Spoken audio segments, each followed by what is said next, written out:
La semaine dernière, nous avons parlé des aventures de Donald. Cette semaine, nous allons encore parler des canards Disney en chroniquant cette fois-ci les aventures vidéoludiques de son oncle Picsou, alias Scrooge McDuck en version originale. Créé en 1947 par le génial Carl Barks, Picsou est l'un des personnages Disney les plus populaires, notamment en Europe. C'est le plus riche foie de canard, le plus chiche, le plus roublard, en suivant Riri, Fifi, Loulou. Ouhou!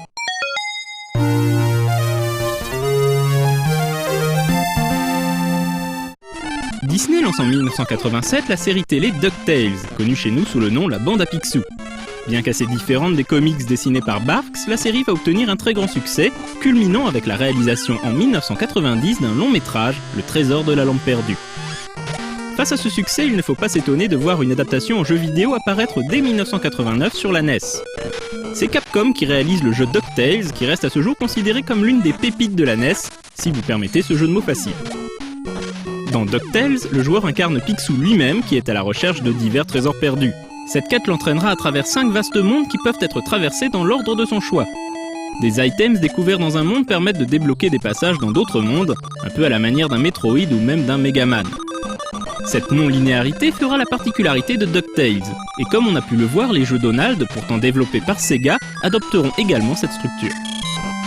De nombreux personnages issus du dessin animé font une apparition dans le jeu, de Flagada Jones à Mami Baba en passant par Robotique, Je retrouve tout et bien sûr les 3 petits-neveux. De même, les méchants sont légion, et Mystique, Gripsou et les Raptous sont bien sûr de la partie. Pour progresser dans les niveaux, la meilleure alliée de Picsou reste sa canne, qui fait office tour à tour de grappin, de club de golf ou même de pogo stick. Le jeu était néanmoins très court et pas très difficile.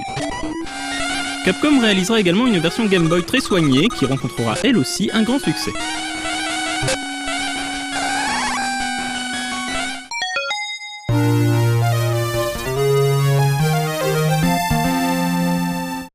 Quatre ans après l'original, Capcom sort une nouvelle aventure de Picsou et sa petite famille. Le jeu s'avère très similaire au premier épisode, mélangeant toujours quête de richesse, non-linéarité et level design ingénieux. Malheureusement, la série étant terminée depuis longtemps, le jeu passa un peu inaperçu. Petite anecdote, en 1991 commence la publication de La jeunesse de Picsou de Don Rosa, saga fleuve qui vaudra à son auteur un Eisner Award.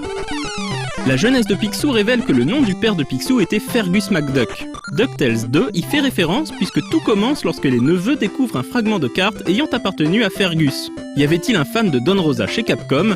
En tout cas, cet effort de continuité fait plaisir à voir.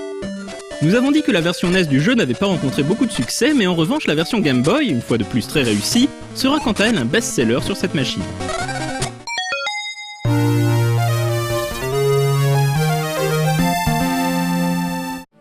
En marge des jeux Capcom, un troisième jeu DuckTales voit le jour cette fois-ci sur ordinateur. Développé par Sierra, The Quest for Gold est en fait un jeu à épreuve. Gripsou a mis Picsou au défi de rassembler plus de trésors que lui. Le joueur doit choisir un lieu sur la carte et réussir une épreuve afin d'obtenir le trésor. Un compteur s'égrène à chaque tentative. Si le joueur a plus de trésors que Gripsou lorsque le temps est écoulé, le joueur a gagné. Diverses épreuves sont proposées. Escalader une falaise, explorer une caverne dangereuse ou encore photographier les animaux sauvages. Il faut également apprendre à piloter l'avion de Flagada pour arriver à bon port, ce qui est loin d'être évident. Heureusement, entre deux missions, le joueur peut se relaxer dans un bon bain de pièces d'or. The Quest for Gold, malgré son concept original, n'est pas franchement un bon jeu et ne présente que peu d'intérêt en dehors du charme inhérent à la bande à Picsou.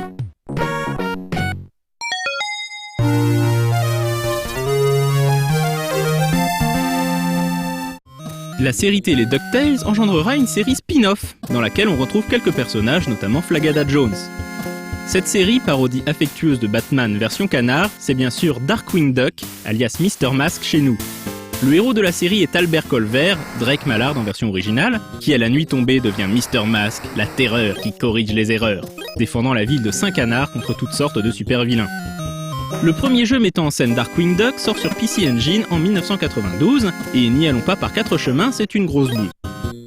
Le jeu se présente comme un beat'em all à la maniabilité douteuse, au gameplay bancal et au graphisme pauvre, qui ne font pas honneur à la machine de NEC. Bref, cette version craint un max.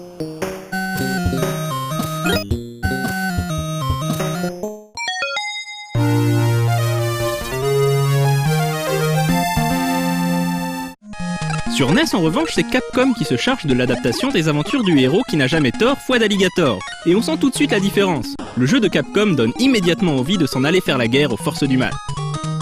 Une fois de plus, le choix est donné entre plusieurs niveaux dès le départ, chacun correspondant au plan diabolique d'un vilain pour détruire ou rançonner 5 canards. Seul Mr. Mask peut sauver la ville à l'aide de divers gadgets. Le jeu suit une structure encore une fois calquée sur celle de Mega Man et utilise d'ailleurs le même moteur que Mega Man 5. Inutile de dire que les similitudes entre les deux jeux sont nombreuses. Plus orienté action que les DuckTales, Darkwing Duck est un excellent jeu qui fut parmi les derniers grands titres sortis sur NES, la 8 bits de Nintendo laissant inexorablement sa place à la Super Nintendo dans les foyers des Nintendophiles du monde entier. Comme DuckTales, une belle version Game Boy fut également réalisée par Capcom.